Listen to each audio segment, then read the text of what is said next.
सन 1857 का वर्ष था। भारत में अंग्रेजों के अत्याचार चरम पर थे।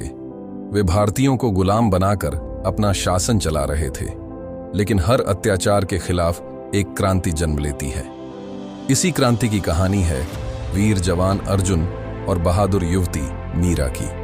अंग्रेजों ने भारत के लोगों पर भारी कर लगा रखा था और उनकी जमीनें छीन रहे थे। दिल्ली के पास एक छोटे से गांव में अर्जुन नाम का युवा अपनी मां के साथ रहता था। उसके पिता एक वीर सैनिक थे, जिन्होंने अंग्रेजों के खिलाफ लड़ते हुए प्राण त्याग दिए थे। अर्जुन के दिल में भी आजादी की ज्वाला जल रही थी। मीरा उसी गांव की एक शिक्षित और निडर युवती थी, जो महिलाओं को शिक्षा देने का काम कर रही थी। अंग्रेज अफसर विलियम ने मीरा के स्कूल को बंद करने का आदेश दिया, लेकिन मीरा ने मना कर दिया। इससे गुस्साए अंग्रेजों ने गांव पर हमला कर दिया और कई लोगों को कैद कर लिया। अर्जुन और मीरा ने तय किया कि वे चुप नहीं बैठेंगे। उन्होंने गांव के युवाओं को इकट्ठा किया और एक गुप्त संगठन बनाया। उन्होंने अंग्रेजों के खिलाफ छापामार युद्ध छेड़ दिया। वे रात में अंग्रेजों के ठिकानों पर हमला करते और उनके हथियार छीन लेते।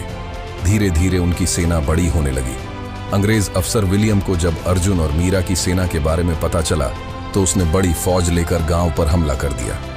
अर्जुन और मीरा ने डटकर मुकाबला किया।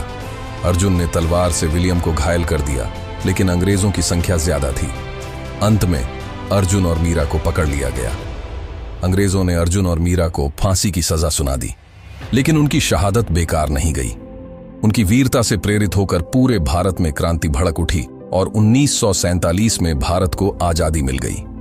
आज भी अर्जुन और मीरा की कहानी हमें सिखाती है कि जब तक अन्याय के खिलाफ आवाज उठाने वाले लोग जिंदा हैं, तब तक आजादी की लौ कभी बुझ नहीं सकती।